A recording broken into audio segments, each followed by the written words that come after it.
Hello everyone, इस video में हम सल्तनत काल को कंप्लीट करेंगे। तो पहला हमारा क्वेश्चन है कि किसने माउंट आबू के पास कायादार गांव में गोरी वंश के मोहम्मद गोरी को हराया था। तो देखिए, गोरी वंश का जो मोहम्मद गोरी है उसको जो है भीमदेव सोलंकी जो माउंट आबू के पास कायादार गांव में उनको हराया था। ठीक है, क्या नाम है? भीमदेव सोलंकी। तो ये क्वेश्चन इंपॉर्टेंट है। भीमदेव सोलंकी ने मोहम्मद गोरी को हराया था। ठीक है, दास वंश की स्थापना किसके द्वारा हुई थी? पता है आप लोग को कि कुतुबुद्दीन ऐबक ने दास वंश की स्थापना की थी। 2.5 दिन का झोपड़ा ये अजमेर में है और एक मस्जिद है ये, इसका भी निर्माण किसने कराया था? कुतुबुद्दीन ऐबक ने ही। कुतुब मीनार जो दुनिया की सबसे ऊंची ईंटों की मीनार है, इसका निर्माण दिल्ली सल्तनत के किस संस्थापक के आदेशों के तहत किया गया था? तो स्टार्ट जो है इसको बनवाया कुतुबुद्दीन ऐबक ने ही था, लेकिन इसकी मरम्मत बहुत सारे लोगों ने, और भी आगे हम देखेंगे इल्तुतमिश और फिरोज शाह तुगलक, हाँ, इन लोगों ने भी कराया था इसको। ठीक है, तो लेकिन स्टार्टिंग जो थी, इसका निर्माण कार्य जो स्टार्ट किया था वो कुतुबुद्दीन ऐबक ने ही किया था। नेक्स्ट हमारा है 13वीं सदी में बख्तियार खिलजी ने बंगाल के किस राजा को पराजित किया? तो बख्तियार खिलजी ने लक्ष्मण सेन जो बंगाल के थे उनको पराजित किया। ठीक है, बख्तियार खिलजी ने 13वीं शताब्दी में बंगाल के राजा थे लक्ष्मण सेन, इनको पराजित किया था। नेक्स्ट हमारा पास संगीतकार कौन है जो 1253 से लेकर 1325 तक जीवित थे और जिन्होंने पारंपरिक तबला और सितार के जो आविष्कारक जिन्हें समझा जाता है? तो ये कौन है? ये अमीर खुसरो हैं। ठीक है, अमीर खुसरो हैं, इनको पारंपरिक तबला और सितार का क्या आविष्कारक समझा जाता है। ठीक है, नेक्स्ट हमारा मोहम्मद बिन तुगलक ने दिल्ली से अपनी राजधानी किस स्थान पर बदली? तो यहाँ इन्होंने अपनी राजधानी दिल्ली से जो है दौलताबाद कर दी। कहाँ कर दी? दौलताबाद, दिल्ली से दौलताबाद। ठीक है, नेक्स्ट क्वेश्चन है विजयनगर साम्राज्य के पहले सम्राट कौन थे? तो विजयनगर जो साम्राज्य उसके पहले सम्राट थे हरिहर फर्स्ट। ठीक है, कौन थे? हरिहर फर्स्ट थे। तो विजयनगर के परिप्रेक्ष्य में आपने हरिहर और बुक्का का नाम सुना होगा।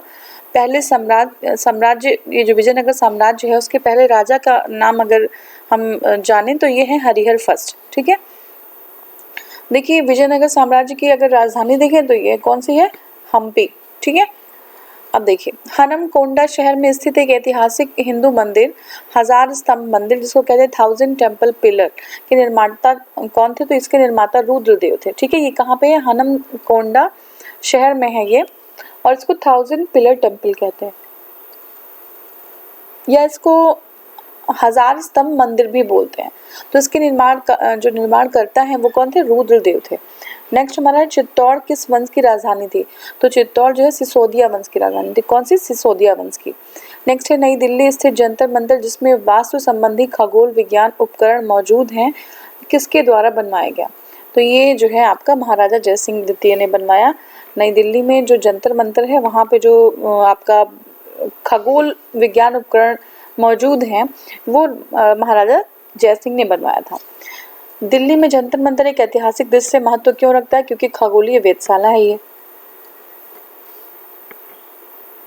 ठीक है, तो जंतर मंतर क्या है? खगोलीय वेधशाला है। नेक्स्ट क्या है हमारा? हवा महल का निर्माण किसने कराया था? तो हवा महल का निर्माण महाराजा सवाई प्रताप सिंह ने। किसने? महाराजा सवाई प्रताप सिंह ने। अभी हमने क्या देखा? जंतर मंतर का निर्माण किसने कराया था? तो जंतर मंतर का निर्माण जो है एक खगोलीय वेधशाला है, उसका निर्माण महाराजा जयसिंह ने कराया था। ठीक है, महाराजा जयसिंह सेकेंड ने। और हवा महल का निर्माण महाराजा सवाई प्रताप सिंह ने कराया था, महाराजा सवाई प्रताप सिंह। ठीक है, किस साम्राज्य के दौरान चेन्ना केशव मंदिर का निर्माण कराया? ठीक है, चेन्ना केशव मंदिर का निर्माण होयसल ने कराया। किसने कराया? होयसल ने कराया था। चेन्ना केशव मंदिर का निर्माण होयसल ने कराया। ठीक है, अब नेक्स्ट हमारा है चार मीनार का निर्माण निम्न में से किस व्यापक रूप से फैली बीमारी के उन्मूलन की याद में किया गया था? तो देखिए जो चार मीनार का निर्माण है वो प्लेग जो है, प्लेग के उन्मूलन के उपलक्ष्य में किया गया था, उसी की याद में किया गया था। और ये किसने कराया था? ये मोहम्मद कुली कुतुब शाह ने कराया था। ठीक है, तो चार मीनार का निर्माण मोहम्मद कुली कुतुब शाह ने प्लेग के उन्मूलन के उपलक्ष्य में कराया था। ठीक है, अब देखिए हमारा है बीजापुर के सुल्तान मोहम्मद आदिल शाह की समाधि कहाँ पे है, तो ये गोल गुम्बज, ठीक है, गोल गुम्बज बीजापुर के सुल्तान मोहम्मद आदिल शाह की समाधि है। भारत के सबसे बड़े महलों में से एक है जिसे अम्बा विलास के रूप में जाना जाता है और यह वोडेयार महाराजा की निवास स्थान भी है। तो यह मैसूर महल, ठीक है। वोडेयार डायनेस्टी आपने सुना होगा, जब टीपू सुल्तान और इनके फादर ने जो है, टीपू सुल्तान के फादर, वो वहाँ पे क्या करते थे, वो एक सेना में थे लेकिन वोडियार वंश के अंतर्गत वो काम करते थे। बाद में वो जो है जो ये वोडियार जो डायनेस्टी होती है उसको ओवर पावर करके रूल अपने हाथों में ले लेते हैं, ठीक है ना। तो जो है आपका ये हो गया हमारा, और इसी में यही क्वेश्चन था कि मैसूर महल जो भारत के सबसे बड़े महलों में है जिसे अम्बा विलास के रूप में जाना जाता है, ये वोडियार महाराजा का निवास स्थान भी था, ठीक है। तो हैदर, चलिए ठीक है, इसको आगे बढ़ते हैं। देखिए नेक्स्ट हमारा निम्नलिखित में से किसने 711 ईस्वी में भारत पर आक्रमण किया, तो किसने किया था, तो ये देखिए ये आक्रमण मोहम्मद बिन कासिम ने किया था। 711 में मोहम्मद बिन कासिम ने किया था। आप जो है गोरी और गजनी मत लगा दीजिएगा, कासिम ने पहले जो है सिंध प्रांत में आक्रमण किया था। देखिए दामिश्क के खलीफा वलीद और उसके इराकी गवर्नर हज्जाम ने 711 में उबैदुल्लाह के नेतृत्व में, किसके, उबैदुल्लाह के नेतृत्व में एक अभियान सिंध पर किया, परंतु वह पराजित हुआ और मारा गया। इसके पश्चात 712 में हज्जाम ने सिंध विजय का दायित्व तो मीर कासिम को सौंप दिया, ठीक है। तो हज्जाम कौन था, हज्जाम जो है ये आपका दमिश्क के खलीफ वलीद और उसके इराकी गवर्नर हज्जाम, ठीक है। तो इराकी गवर्नर था हज्जाम और जो है खलीफा वलीद थे इनके, और ये जो है इन दोनों ने उबैदुल्लाह के नेतृत्व में एक सिंध पर अभियान किया था, लेकिन उबैदुल्लाह मारा गया और फिर उसके बाद उन्होंने एक ही साल बाद 712 में ये जो पूरा अभियान था वो जो है हज्जाम ने सिंध विजय के दायित्व जो है मीर कासिम पे सौंप दिया कि अब सिंध विजय तुम ही करोगे। तो सिंध विजय का दायित्व मीर कासिम पे आ गया। वह वीर और कुशल सेनानायक था, उसने सिंध के शासक दाहिर को पराजित कर सिंध पर अधिकार कर लिया। तो क्वेश्चन ये भी आता है कि जो कासिम था उसका सामना किससे हुआ था, तो दाहिर से हुआ था। दाहिर को पराजित किया था मीर कासिम ने, ठीक है। तो पहला जो है अटैक जो है मीर कासिम ने 712 में किया था। पहला मुस्लिम आक्रमणकारी 712 में भारत आया, उसका क्या नाम था, उसका नाम था क्या, मोहम्मद बिन कासिम, ठीक है, मोहम्मद बिन कासिम। तो 712 में मोहम्मद बिन कासिम के नेतृत्व में सिंध पर पहला मुस्लिम आक्रमण हुआ। वह अरब देश का था और इस आक्रमण का कोई परिणाम नहीं हुआ था, ठीक है, कोई परिणाम नहीं आया था। तो नेक्स्ट हमारा है भारत का इस्लाम के साथ पहला संपर्क कब स्थापित हुआ, तो ये मालाबार तट पर अरब व्यापारियों के आगमन के बाद, ठीक है ना। तो ये मालाबार तट पर अरब व्यापारियों का आगमन हुआ था और भारत का इस्लाम के साथ जो है पहला कांटेक्ट वहीं से स्टार्ट हुआ। देखिए मीर कासिम के सिंध आक्रमण के पूर्व खलीफा उमर के समय में 636 में बम्बई के निकट थाने की विजय के लिए एक अभियान भेजा गया था, परंतु वो भी असफल था। और इसी के दौरान भारत के लोग सर्वप्रथम इस्लाम के संपर्क में आए, ठीक है। इसी दौरान भारत के लोग सर्वप्रथम इस्लाम के संपर्क में आए थे। इनके बाद अनेक अरब व्यापारी भारत के मालाबार समुद्री तट यानी पश्चिमी तट पर आकर बस गए। इसके बाद आपसी आदान प्रदान की प्रक्रिया शुरू हुई, ठीक है। तो ये हो गया। तो ये जो है देखिए इसके बाद में जब ये 1936 का जो पूरा अभियान था वो फेल हो गया, इसके बाद अनेक व्यापारी भारत के मालाबार तट पर आए और पश्चिमी तट पर आकर बस गए। इसके बाद जो है आपस में कांटेक्ट इंडिया और जो मुस्लिम कम्युनिटी थी उनका स्टार्ट हो गया। नेक्स्ट हमारा महमूद गजनवी ने भारत पर कितनी बार आक्रमण किया, तो महमूद गजनवी ने भारत पर टोटल 17 टाइम्स आक्रमण किया, 17 बार आक्रमण किया था, ठीक है। महमूद गजनवी ने भारत पर 17 बार आक्रमण किया था। तो महमूद गजनवी ने भारत पर 17 बार आक्रमण किया। उसका पहला आक्रमण 1000 में हुआ था। पहला आक्रमण कब हुआ था, 1000 में हुआ था, जिसमें वह कुछ सीमांत किलों पर अधिकार करने में सफल रहा। उसके बाद उसने हिंदू शाही शासक जयपाल को परास्त किया, जिसे महमूद के इतिहास में ईश्वर का पुत्र लिखा, ठीक है ना। महमूद को जो है इतिहासकारों ने लिखा कि वो ईश्वर का पुत्र है, क्योंकि उसने हिंदू शाही शासक था जयपाल, उसको परास्त किया था। उसका अंतिम आक्रमण 1027 में सिंध के जाटों पर हुआ था, ठीक है। कहाँ पे हुआ था? सिंध के जाटों पे हुआ था अंतिम आक्रमण 1027 में। 17 टाइम्स आक्रमण किया था। और किसने किया था ये आपका जो है मोहम्मद गजनवी, ठीक है। मोहम्मद गोरी और गजनी कंफ्यूज में मोहम्मद गजनवी है ये, ठीक है, मोहम्मद गोरी नहीं, ठीक है, मोहम्मद गजनवी। अब नेक्स्ट हमारा है महमूद गजनवी, मोहम्मद नहीं महमूद है। महमूद गजनवी के आक्रमण का सामना करने वाले भारतीय वीर शासक कौन थे? तो ये थे राजा जयपाल, ठीक है, राजा जयपाल थे।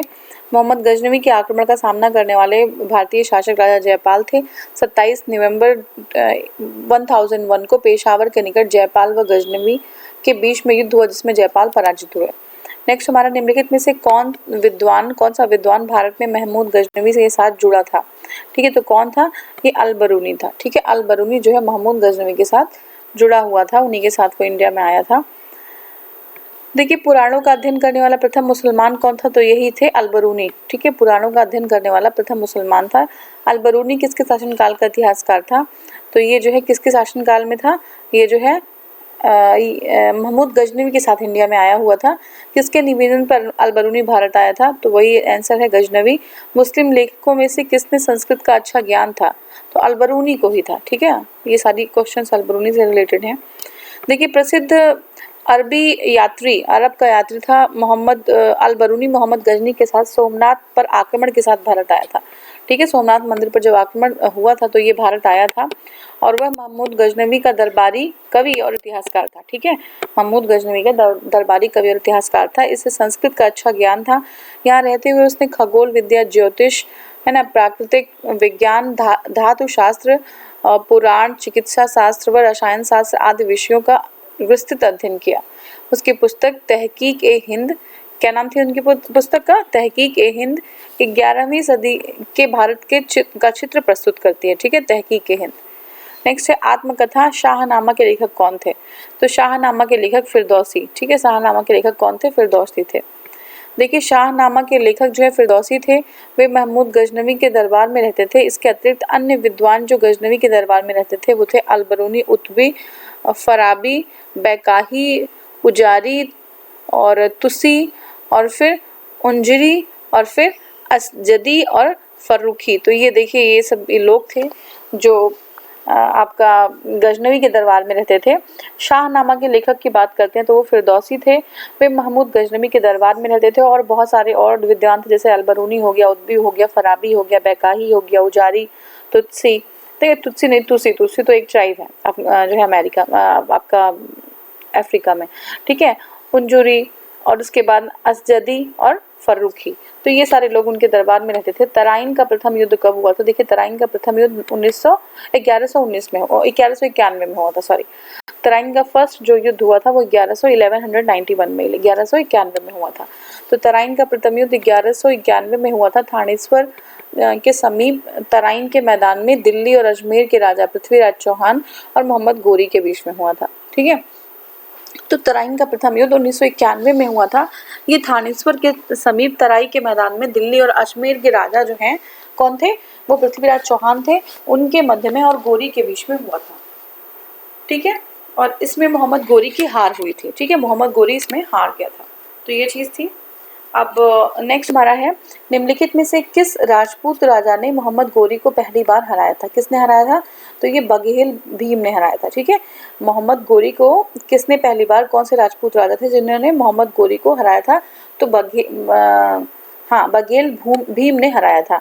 देखिए, 1178 में मोहम्मद गोरी ने गुजरात पर आक्रमण किया था। उस समय वहाँ बघेल वंशीय शासक भीम द्वितीय, ठीक है, इसको उनको मूलराज सेकंड भी कहते हैं।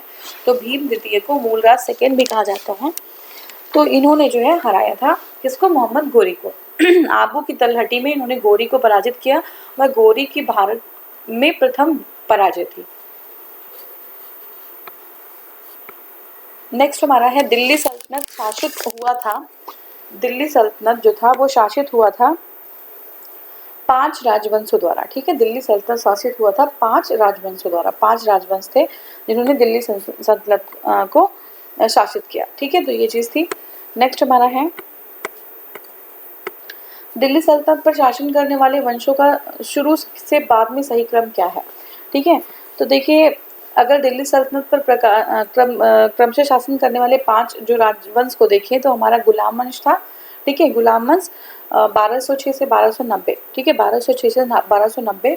फिर खिलजी वंश था 1290 से 1320। ठीक है, 1290 से 1320।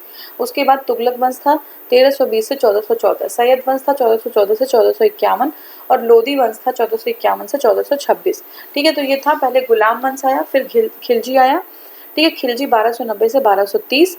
फिर खिलजी के बाद तुगलक 1320 से 1414। फिर आया तुगलक के बाद सैयद 1414 से लेके 1451। सैयद के बाद जो है सबसे लास्ट में आया लोधी वंश 1451 से लेके 1426। अब आप मुझे कमेंट सेक्शन में बता दीजिए कि सबसे ज़्यादा टाइम तक राज कौन किया और सबसे कम किसका समय था। ठीक है, कौन सी जो है आपका डायनेस्टी का। कुतुबुद्दीन मुगल गुलाम राजवंश का संस्थापक था और वह किसका गुलाम था, तो वो किसका गुलाम था, देखिए वह गोरी का गुलाम था। ठीक है, गोरी का गुलाम था कुतुबुद्दीन, और वो जो है गुलाम वंश का संस्थापक भी था। कुतुबुद्दीन ऐबक मोहम्मद गोरी का गुलाम था। गोरी के बाद उसके भारतीय साम्राज्य का स्वामी कुतुबुद्दीन ऐबक ही हुआ और 1208 में ऐबक को दास्ता से मुक्त कर दिया गया। और ऐबक लाख बख्श व कुरान ख्वा के नाम से प्रसिद्ध था। क्या नाम था, लाख बख्श या कुरान ख्वा। लाख बख्श मतलब वो बहुत दानी था, वो दान वगैरह करता था, तो इसलिए लाख बख्श कहता था। और कुरान ख्वा मतलब वो कुरान में उसका बहुत विश्वास था, कुरान जो है वो पढ़ता था, इसलिए उसको जो है कुरान खां के नाम से भी जाना गया। ठीक है, तो देखिए ऐबक लाख बख्श व कुरान खां के नाम से प्रसिद्ध था। भारत में गुलाम वंश के संस्थापक कौन था, तो गुलाम वंश का संस्थापक था कुतुबुद्दीन ऐबक। पहले अपने लोग गुलामों को, बेटों को नहीं, बेटे अगर जो है उस काबिल नहीं हुआ करते थे तो गुलामों को जो है सत्ता दी जाती थी। तो भारत में गुलाम वंश के संस्थापक के रूप में कुतुबुद्दीन ऐबक को जाना जाता है और यह मोहम्मद गोरी का गुलाम था। इसने दिल्ली सल्तनत पर 1206 से लेके 1210 तक शासन किया। 1210 में लाहौर में चौगान खेलते समय घोड़े से गिरकर ऐबक की मृत्यु हो गई। तो एग्जाम में आ जाता है कि कुतुबुद्दीन ऐबक की मृत्यु किस प्रकार हुई, या जो चौगान है खेलते समय किस जो है आपके शासक की मृत्यु हुई थी। तो ये है कुतुबुद्दीन ऐबक।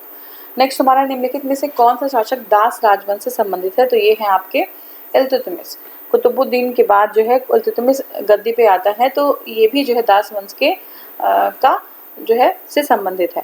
तो देखिए उपरोक्त में से जो इल्तुतमिश होता है वो दास राजवंश से संबंधित है। वह इल्बरी तुर्क था। क्या था, इल्बरी जो है तुर्क था।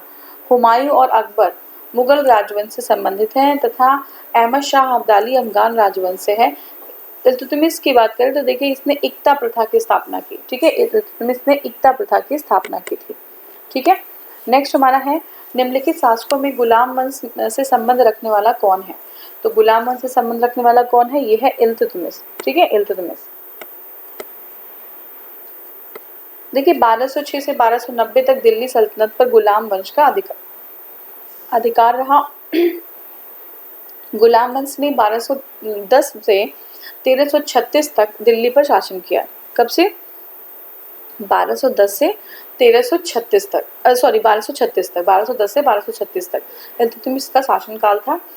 और सुल्तान बनने के पूर्व वह बदायूं का गवर्नर था। कहाँ का, बदायूं का गवर्नर था सुल्तान बनने से पहले। इल्तुतमिश कुतुबुद्दीन ऐबक का दामाद और उत्तराधिकारी था। क्या था, जो ये कुतुबुद्दीन ऐबक का दामाद भी था और उत्तराधिकारी भी था। इल्बरी तुर्क था, ये दिल्ली सल्तनत का वास्तविक संस्थापक था ये। ठीक है, तो ये बहुत इंपॉर्टेंट है कि दिल्ली सल्तनत का वास्तविक संस्थापक कौन था, तो ये जो है आपका इल्तुतमिश था। ठीक है, इल्तुतमिश कुतुबुद्दीन ऐबक का दास था। ठीक है, तो ये जो इल्तुतमिश था कुतुबुद्दीन ऐबक गोरी का दास था और इल्तुतमिश जो है कुतुबुद्दीन ऐबक का दास था। तो इस तरीके से चल रहा था। 1210 में कुतुबुद्दीन ऐबक के पश्चात दिल्ली पर का सुल्तान कौन बना, तो कुतुबुद्दीन ऐबक के बाद जो है इल्तुतमिश बना। ठीक है, कुतुबुद्दीन ऐबक के पश्चात दिल्ली की गद्दी पर इल्तुतमिश 1210 से लेकर 1336 तक बैठा। अजमेर की मस्जिद का निर्माण इल्तुतमिश ने ही कराया था। ठीक है, तो अजमेर में जो मस्जिद है उसका निर्माण इल्तुतमिश ने ही कराया था। छोटा बालक तेमुजिन बड़े होने पर कहलाया। देखिए बड़े होने पे चंगेज खां कहलाया। ठीक है, चंगेज खां कहलाया।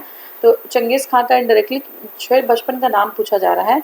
तो ये एक तेमुजिन नाम का एक छोटा बालक था, तेमुजिन नाम का छोटा बालक था। जब बड़ा हुआ तो ये जो है चंगेज़ खां के नाम से, चंगेज़ खां भी बोलते हैं, चंगेज़ खां भी बोलते हैं, तो चंगेज़ खां हम लोग ज़्यादातर जो है बुक्स में आपको मिल जाएगा। तो ये जो है इसका नाम था तेमुजिन, ये बड़ा होकर तो चंगेज़ खां बना। देखिए चंगेज़ खान किस देश का मूल निवासी था, ठीक है, तो ये आपका हो गया। और दूसरा, चंगेज़ खां के नेतृत्व में मंगोलों ने भारत पर आक्रमण किसके शासनकाल में किया था। चंगेज़ खां के नेतृत्व में मंगोलों का आक्रमण हुआ था, वो किसके शासनकाल में हुआ था। तो देखिए चंगेज़ खां या इसको जेंगिस खां कहते हैं, उनका वास्तविक नाम, प्रारंभिक नाम जो है तेमुजिन था। चंगेज़ खां मंगोलिया का निवासी था। कहाँ का था? मंगोलिया का निवासी था। चंगेज़ खान ने मंगोलों की एक सुसंगठित सेना तैयार की। उसने गजनी और पेशावर पर अधिकार कर लिया। कहाँ पे? गजनी पे और पेशावर पे। और ख्वारिज़्म वंश के शासक अलाउद्दीन मोहम्मद को हराया। ठीक है, तो किसने? ख्वारिज़्म वंश के शासक थे अलाउद्दीन मोहम्मद, उसको चंगेज़ खान ने हराया था। उसके उत्तराधिकारी जलालुद्दीन मंगबरनी का चंगेज़ खान ने सिंध नदी तक पीछा किया। ठीक है, देखिए जो अलाउद्दीन मोहम्मद जो थे, जो ख्वारिज़्म वंश के शासक थे, वो जो है गजनी पर और पेशावर पर जब आक्रमण करता है तो उसको हरा देता है। और अलाउद्दीन मोहम्मद का जो उत्तराधिकारी होता है, जिसका नाम है जलालुद्दीन मंगबरनी, उसको चंगेज़ खान ने सिंध नदी तक पीछा किया उसका। ठीक है, चंगेज़ खान के आक्रमण के समय दिल्ली का सुल्तान इल्तुतमिश था। कौन था? इल्तुतमिश था। और वो भारत में भाग के आया था मंगबरनी, लेकिन इल्तुतमिश ने उसकी हेल्प करने से मना कर दिया था। और इसी तरीके से इल्तुतमिश ने जो है मंगोलों के आक्रमण को जो है टाल दिया था इंडिया में। अदरवाइज अगर उसको प्रश्रय मिला होता तो आक्रमण भारत पे कर दिया जाता। तो ये था। दिल्ली पर राज करने वाली प्रथम महिला शासिका कौन थी? आप सभी लोग को पता है, ये रजिया सुल्तान थी। रजिया सुल्तान, ठीक है। सुल्तान रजिया इल्तुतमिश की क्या लगती थी? तो अभी देखिए इल्तुतमिश की क्या थी वो। नेक्स्ट हमारा है दिल्ली सल्तनत की प्रथम और अंतिम महिला शासिका कौन थी? ठीक है, तो देखिए ये जो है दिल्ली पर शासन करने वाली प्रथम महिला शासिका का नाम देखें तो ये जो है कौन थी? ये रजिया सुल्तान थी, और एकमात्र मुस्लिम स्त्री थी जो दिल्ली की गद्दी पर बैठी थी। ठीक है, दिल्ली की गद्दी पर ये एकमात्र मुस्लिम जो है लेडी थी जो बैठी थी।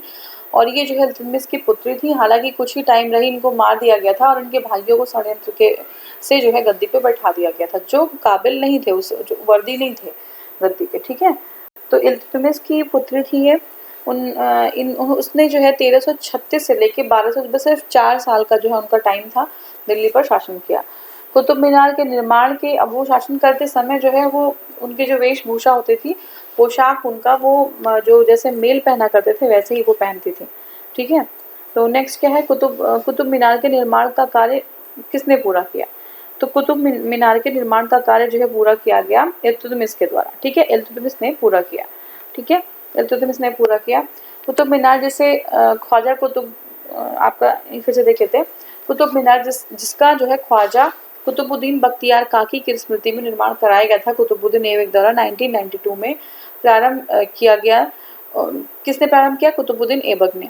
और इसको इल्तुतमिश ने पूरा कराया। उसने हिंदू व जैन मंदिरों को तोड़कर जो है बनवाया गया था। ठीक है, तो वहाँ पे पहले हिंदू और जैन मंदिर हुआ करते थे, उसको तोड़ के जो है कुतुब मीनार बनाया गया था। और ये कुतुबुद्दीन बख्तियार काकी की स्मृति में बनाया गया था, ना कि जो है आपका कुतुबुद्दीन ऐबक के। ठीक है, तो कुतुब मीनार का निर्माण कुतुबुद्दीन बख्तियार काकी की स्मृति में बनाया गया था। और ये ऐबक के द्वारा 1192 में, और उसको पूरा किया इल्तुतमिश ने। ये हिंदू और जैन मंदिरों को तोड़कर बनवाया गया था। कुतुब मीनार की ऊंचाई कितनी है? तो देखिए 328 फीट है, सॉरी 228 फीट है, 300 नहीं, ये 228 फीट है। ठीक है, तो कुतुब मीनार की ऊंचाई जो है 238 फीट से, मैं इसको थोड़ा बार बार आप एक बार देख लीजिए, इसको 238 फीट है। ठीक है, कुतुब मीनार की ऊंचाई 238 फीट है। कुतुब मीनार का निर्माण गुलाम वंश के जो शासक थे, जिसका नाम था कुतुबुद्दीन ऐबक, उन्होंने किया था। ये निर्माण जो है शेख ख्वाजा कुतुबुद्दीन बख्तियार काकी के याद में किया गया था।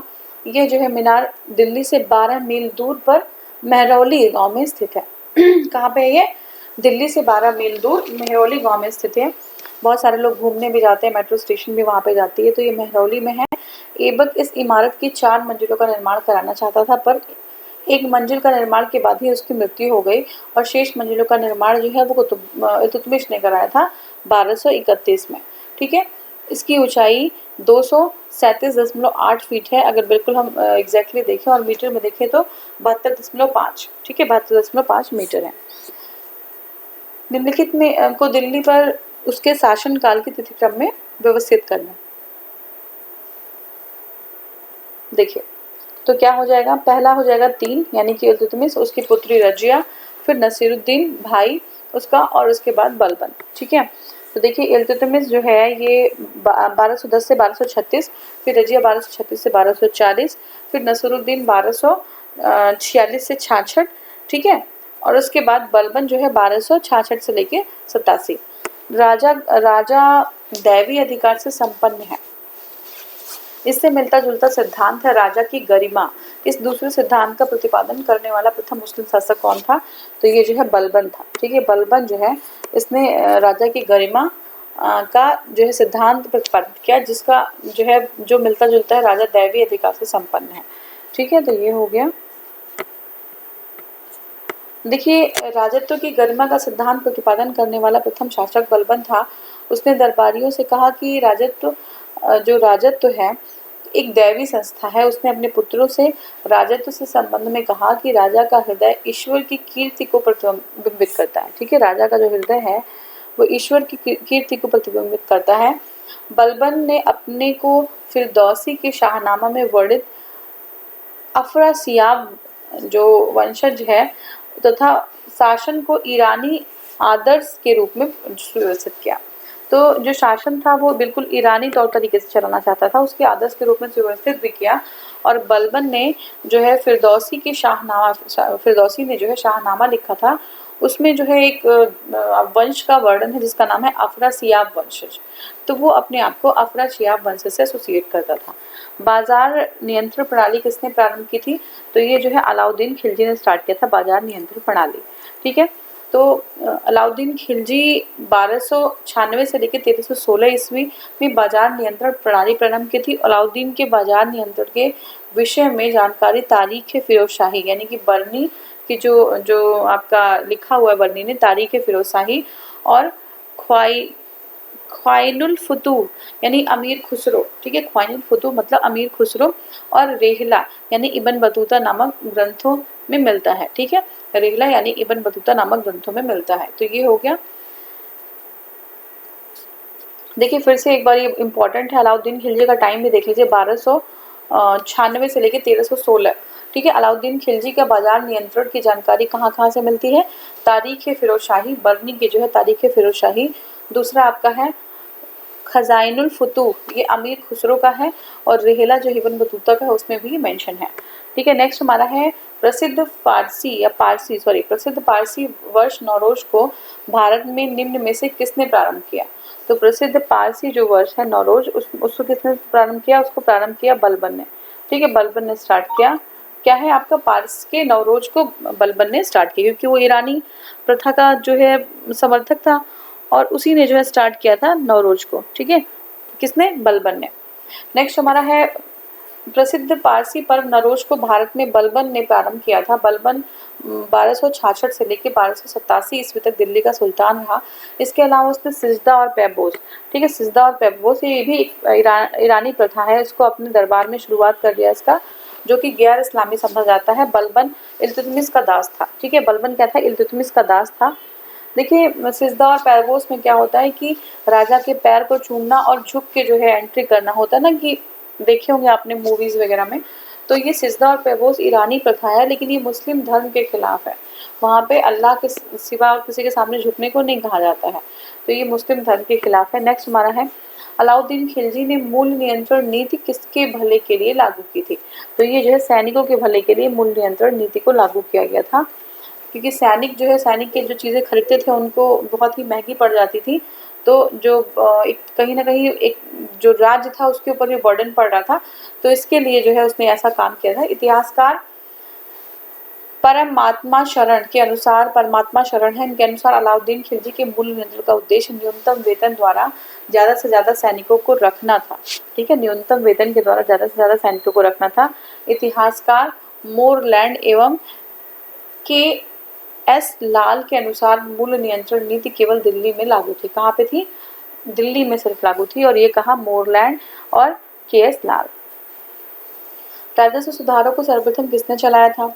तो देखिए जो राजस्व सुधार थे वो सर्वप्रथम चलाया गया था अलाउद्दीन खिलजी के द्वारा। ठीक है, अलाउद्दीन खिलजी ने सबसे पहले राजस्व सुधार को क्या किया था? चलाया था। ये हो गया हमारा। नेक्स्ट है, अलाउद्दीन खिलजी का एक ऐसा पहला शासक था जिसके केंद्रीय शासन जो व्यवस्था थी उसकी दृष्टि से बहुत ही जो है संपूर्ण और जो है भू राजस्व राज्य वित्त व्यवस्था व्यापक रूप से पुनरावलोकन किया जाता था। उसने अपने व्यापक अधिनियमों के द्वारा उन्हें नया स्वरूप प्रदान करके चलाया था। भूमि की पैमाइश की जाती थी, उसी के आधार पर लगान का नियंत्रण किया जाता था, और बिस्वा को पैमाइश की इकाई निर्धारित की गई थी। किसको? बिस्वा। ठीक है, तो बिस्वा जो है सल्तनतकालीन जो है एक इकाई थी, और ये पर्टिकुलरली औरंगजेब जो आपका अलाउद्दीन खिलजी के टाइम का था ये। तो ये बिस्वा जो है पैमाइश की इकाई थी। ठीक है, दिल्ली सल्तनत के किस सुल्तान ने सर्वप्रथम स्थायी सेना का निर्माण किया? तो स्थायी सेना का निर्माण पहली बार अलाउद्दीन खिलजी ने किया था। ठीक है, और पहले सेना स्थायी नहीं हुआ करती थी, जब जरूरत होती थी तो सेना को इकट्ठा कर दिया जाता था। ठीक है, तो सल्तनत काल में सर्वप्रथम अलाउद्दीन खिलजी ने एक स्थायी सेना गठित की। उसने केंद्र में एक विशाल सेना रखी जिसे पैदल सैनिकों के अतिरिक्त 4,75,000 घुड़सवार थे। खिलजी काल में मंगोलों में प्रचलित सैन्य वर्गीकरण पर विषयक शब्द जैसे अमीरान ए सदा, अमीरान ए हजारा और अमीरान ए तुमन के उदाहरण मिलते हैं। तो ये क्या है? ये खिलजी काल में है। मंगोलों में प्रचलित सैन्य वर्गीकरण था। तो खिलजी के टाइम पे ये मंगोलों में प्रचलित सैन्य वर्गीकरण था। अमीरान ए सदा, अमीरान ए हजारा और अमीरान ए तुमन। ठीक है, सेना को वेतन देने की प्रणाली का विधान किसने किया? तो सेना को वेतन देने की जो प्रणाली थी वो स्टार्ट किया था अलाउद्दीन खिलजी ने। किसने किया था? अलाउद्दीन खिलजी ने। यह सैनिकों को वेतन देने का संबंध नकद वेतन से है। ठीक है, सैनिकों को वेतन देने का संबंध जो है वो नकद जो है वेतन से है। सैनिकों को नकद वेतन देने की प्रथा की शुरुआत करने वाला पहला सुल्तान अलाउद्दीन खिलजी था। अमीर खुसरो का जन्म स्थान कहाँ पे है? तो ये है पटियाली। अमीर खुसरो का जन्म स्थान पटियाली में है। अमीर खुसरो का जन्म जो है एटा उत्तर प्रदेश जो वर्तमान में कांशीराम नगर के पटियाली कस्बे में 1253 में हुआ था। ठीक है, अमीर खुसरो का जन्म कहाँ पे हुआ था? एटा में हुआ था, यूपी में एटा में हुआ था, और ये कांशीराम नगर में, ठीक है, पटियाली कस्बे में है, और 1253 में इनका जन्म हुआ था। इन्हें कव्वाली गायन का जन्मदाता कहा जाता है। तो अमीर खुसरो को जो है कव्वाली गायन का जन्मदाता कहा जाता है। तबला को जो है तबला बजाने, जो तबला है एक इंस्ट्रूमेंट है उसको किसने सबसे पहले मतलब उसकी खोज की थी, या उसको कैसे किसने डेवलप किया था तबला को, ये आप लिख सकते हैं कमेंट सेक्शन में। अमीर खुसरो जो है वो कव्वाली के जनक माने जाते हैं, जिन्हें भारतीय संगीत के ख्याल या तराना गायक का जन्मदाता भी कहा जाता है। तो ये जो है एक तो हो गया कव्वाली, दूसरा है ख्याल और तराना, उसका भी जन्मदाता अमीर खुसरो को ही कहा जाता है। इन्होंने गजल, मसनवी, रुबाई, काटा, दुबैती तथा तुर्की बंद की भी रचना की। किसकी? गजल की, मसनवी की, रुबाई, काटा, दुबैती और तुर्की बंद की भी रचना की थी। इनका विशेष योगदान गजल के विकास में था। अमीर खुसरो पर्सियन है ये, ठीक है, पर्सियन तथा हिंदुस्तानी, ठीक है, पर्शियन तथा हिंदुस्तानी दोनों भाषाओं में ये लिखते थे। तो एक बार फिर से देख लीजिए, ये कव्वाली के जनक थे, ये ख्याल तराना गायन के जनक थे, गजल, मसनवी और रुबाई, काटा, दोबैती और तुर्की बंद, इसकी भी जो है जो रचना है इन्होंने की थी। इसके बाद जो है गजल में इनका विशेष योगदान था। अमीर खुसरो पर्शियन और हिंदुस्तानी दोनों भाषाओं में लिखते थे। नेक्स्ट हमारा, अमीर खुसरो किस सुल्तान के दरबारी कवि थे? तो ये किसके थे? ये जो है अलाउद्दीन खिलजी के थे। ठीक है, अलाउद्दीन खिलजी के थे। देखिए जो इसमें अमीर खुसरो जो है अलाउद्दीन के दरबारी कवि थे, उनका अलाउद्दीन के आदेश पर ही खजाइन अल फतूह की रचना की थी। ठीक है, तो अलाउद्दीन के ही जो है आदेश पर खजाइन अल फतूह की रचना की गई थी। नेक्स्ट, निम्नलिखित में से किसने अपने आप को खलीफा घोषित किया? तो मुबारक शाह खिलजी ने। किसने खलीफा घोषित किया? मुबारक शाह खिलजी ने अपने आप को खलीफा घोषित कर दिया। ठीक है, मुबारक शाह खिलजी ने। अब नेक्स्ट हमारा क्वेश्चन है, मुबारक शाह खिलजी ने खिलाफत के सिद्धांत को ठुकराया और स्वयं को खलीफा की उपाधि धारण जो है की थी। ठीक है। तो मुबारक शाह ने खिलजी ने खिलाफत के सिद्धांत को ठुकरा दिया और स्वयं को खलीफा की जो है घोषित कर दिया। ठीक है। इसके शासनकाल में 1316 में, कब 1316 ईस्वी में से 1320 ईस्वी तक इस उपलक्ष्य में उसने अल इमाम और खिलाफत उल्लाह आदि की उपाधि धारण की थी। ठीक है। किसने किया था? ये मुबारक शाह खिलजी ने किया था। अल इमाम और जो है आपका उल इमाम और खिलाफत उल्लाह की उपाधि धारण की थी। ठीक है। नेक्स्ट हमारा है तुगलक वंश का भारत में संस्थापक कौन था? तो तुगलक वंश का जो भारत में संस्थापक था वो गियासुद्दीन तुगलक था। कौन था? गियासुद्दीन तुगलक। गाजी मलिक या गाजी गियासुद्दीन तुगलक 8 सितंबर 1320 में दिल्ली के सिंहासन पर बैठा। इसने ही तुगलक वंश का संस्थापक माना जाता है। तो गाजी मलिक या तुगलक गाजी या गियासुद्दीन तुगलक। ठीक है। गाजी मलिक या तुगलक गाजी गियासुद्दीन तुगलक 8 सितंबर 1320 को दिल्ली के सिंहासन पर बैठा। इसे ही तुगलक वंश का संस्थापक माना जाता है। क्या नाम है? गाजी मलिक या गियासुद्दीन तुगलक। वह दिल्ली का पहला सुल्तान था जिसने अपने नाम के साथ गाजी यानी काफिरों का वध करने वाला, गाजी मतलब होता है काफिरों का वध करने वाला, तो गाजी जो है अपने नाम के सामने इसने लगाया था। ठीक है। तो वह दिल्ली का पहला सुल्तान था जिसने अपने नाम के साथ गाजी शब्द जोड़ा था और उसने 29 बार मंगोल आक्रमण को विफल किया। ठीक है। तो गाजी मलिक या गियासुद्दीन तुगलक ने 29 टाइम्स जो है मंगोलों के आक्रमण को विफल किया था। ठीक है। निम्नलिखित में से दिल्ली का पहला तुगलक सुल्तान कौन था? तो ये है गियासुद्दीन तुगलक। देखिए दिल्ली का पहला तुगलक सुल्तान गियासुद्दीन तुगलक था और तुगलक वंश की स्थापना गियासुद्दीन तुगलक यानी गाजी मलिक ने 1320 में की थी। किसने किया था? गाजी मलिक ने 1320 में किया था। अब निम्नलिखित में से किसने अपनी राजधानी दिल्ली से देवगिरी स्थानांतरित कर दिया था? तो ये अपनी राजधानी जो है तुगलक ने, मोहम्मद बिन तुगलक ने दिल्ली से देवगिरी कर दिया था। दिल्ली से देवगिरी अपनी राजधानी स्थानांतरित कर दी थी। किसने? मोहम्मद बिन तुगलक ने। देखिए तुगलक ने या मोहम्मद बिन तुगलक ने अपनी राजधानी 1327 में दिल्ली से देवगिरी या दौलताबाद जगह है वहां पर स्थानांतरित कर दी थी। इसके पीछे उद्देश्य जो है कुशल प्रशासन देना था। क्या था? कुशल प्रशासन। ठीक है। उसके बाद जो है आपका परंतु पर्याप्त सुविधा उपलब्ध कराने पर भी यह योजना सफल नहीं हो सकी और उसने पुनः राजधानी दिल्ली जो है फिर से वापस स्थापित कर दी।